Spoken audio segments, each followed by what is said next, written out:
2026년 내 집 마련의 꿈이 과연 이뤄질 수 있을까요? 아니면 한 발짝 더 멀어지게 될까요?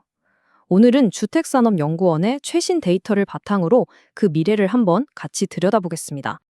아마 정말 많은 분들이 요즘 가장 궁금해하시는 질문일 겁니다. 정말 엎치락 뒤치락했던 시장이었는데 과연 2026년에는 집값이 좀 안정될 수 있을까요? 지금부터 그 해답의 실마리를 데이터 속에서 찾아보겠습니다. 2026년을 정확히 보려면요. 일단 우리가 겪어온 2025년 시장이 어땠는지부터 복기해 봐야 합니다. 작년 시장을 한마디로 요약하면 정말 완전히 다른 두 개의 시장이 한 나라 안에 공존했다. 이렇게 볼 수 있어요. 여기서 가장 중요한 키워드가 바로 이 디커플링이라는 겁니다. 이게 뭐냐면 아주 쉽게 말해서 서울 집값은 막 오르는데 지방 집값은 오히려 떨어지는 것처럼 시장이 완전히 따로 노는 현상을 말하는 거죠. 바로 이 숫자가 그 현실을 아주 적나라하게 보여줍니다. 보세요. 서울 집값이 6.2%나 치솟는 동안에요. 지방은 오히려 0.8%가 떨어졌습니다. 정말 같은 나라가 맞나 싶을 정도로 완전히 다른 시장이 펼쳐진 거죠. 이 그래프를 한번 보시면 중간에 거래량이 살짝 꺾이는 지점들이 보일 겁니다. 이게 바로 정부가 6월과 10월에 내놓았던 수요 억제책의 영향이었어요. 그런데 한번 보세요. 저 맨 위에 있는 붉은 선, 즉 서울의 상승세는 잠시 주춤했을 뿐 그 큰 흐름 자체를 꺾지는 못했다는 걸 알 수 있습니다.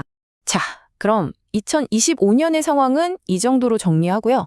이제 본격적으로 2026년으로 한번 넘어가 보죠. 이번 보고서는 내년 시장의 방향을 결정할 아주 중요한 세 가지 핵심 동력을 꼽고 있습니다. 그 세 가지는 바로 경제, 그리고 수요, 마지막으로 공급입니다.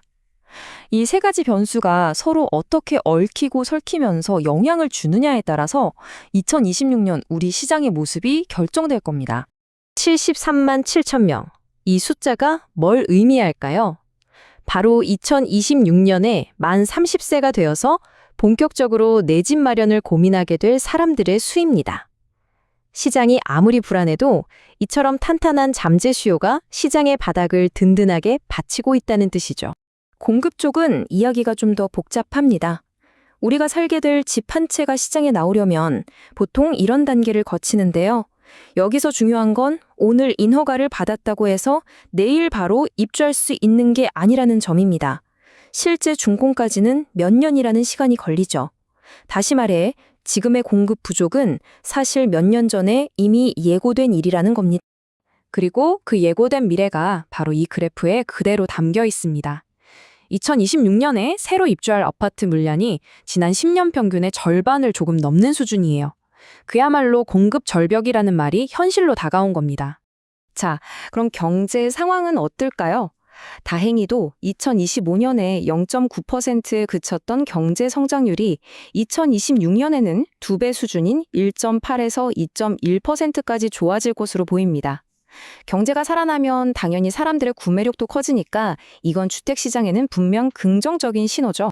마지막 변수는 바로 돈의 가치, 즉 금리입니다. 전 세계적으로 금리를 낮추는 분위기라서 우리 주택담보대출 금리 부담도 좀 줄어들 전망이에요. 이건 꽁꽁 얼어붙었던 구매 심리를 녹여줄 수 있는 아주 따뜻한 바람이 될 수 있습니다. 자, 그럼 지금까지 살펴본 이 모든 변수들을 다 종합했을 때 과연 보고서는 어떤 결론을 내렸을까요? 우리가 맨 처음에 던졌던 그 질문에 대한 답을 한번 확인해 보겠습니다. 결론부터 딱 말씀드리면 상승 쪽에 무게를 두고 있습니다. 왜냐하면 집을 사려는 사람은 여전히 많은데 새로 지어지는 집은 턱없이 부족한 이 상승 압력이 대출 규제 같은 하락 압력보다 훨씬 더 강하게 작용할 거라는 분석이죠. 그래서 보고서가 예측한 2026년 전국 주택가격 상승률은 플러스 1.3%입니다. 그런데 여러분, 이건 어디까지나 전국 평균일 뿐이고요. 진짜 중요한 이야기는 따로 있습니다. 바로 서울입니다. 서울은 전국 평균의 3배가 훌쩍 넘는 4.2% 상승이 예상돼요. 2025년에 나타났던 그 디커플링, 즉 서울 쏠림 현상이 2026년에는 오히려 더 심해질 거라는 아주 강력한 신호입니다. 이 표를 보시면 그림이 훨씬 더 명확해집니다. 전국은 1.3, 수도권은 2.5% 오르는 반면에 지방은 0.3% 상승에 그칠 것으로 보이죠. 물론 모든 지역이 오르기는 하지만 그 상승의 힘이 대부분 서울과 수도권에 집중될 거라는 예측입니다. 그런데 문제가 집을 사는 매매 시장에만 있는 게 아닙니다. 우리가 흔히 말하는 전세 시장의 상황은 어쩌면 더 심각할 수 있어요.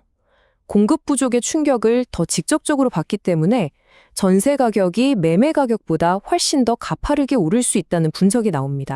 데이터를 한번 보세요. 전국 전세 가격이 2.8% 오를 것으로 예상되는데 특히 서울은 무려 4.7%입니다. 이건 아까 봤던 서울 매매가 상승률 전망치인 4.2%보다도 더 높은 수치죠. 그만큼 전세 물량 부족이 얼마나 심각한지를 보여주는 대목입니다.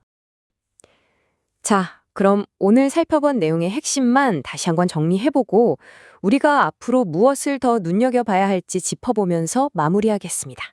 2026년 시장을 움직일 세 가지 힘, 다시 한번 정리하면 이렇습니다. 회복세에 접어든 경제, 그리고 꾸준히 시장에 들어오는 수요, 마지막으로 아주 결정적인 요인인 심각한 공급 부족. 이 세 가지가 맞물려서 시장의 상승 압력을 만들어내고 있는 겁니다. 하지만 이 모든 예측을 한순간에 뒤엎을 수 있는 가장 강력한 변수, 일종의 조커가 하나 남아 있습니다. 바로 정부 정책이죠. 특히 대출을 얼마나 어떻게 조일 것인가 하는 문제가 뜨거워지는 시장에 찬물을 끼얹을 수 있는 거의 유일한 변수가 될 수 있습니다. 회복하는 경제, 탄탄한 수요, 심각한 공급 부족, 그리고 이 모든 것을 조율하려는 정부 정책. 이 거대한 힘들이 팽팽하게 맞서게 될 2026년 시장. 여러분은 이 중에서 어떤 요소를 가장 중요하게 지켜보시겠습니까? 오늘 내용이 내년 시장을 이해하시는데 조금이나마 도움이 되었기를 바랍니다.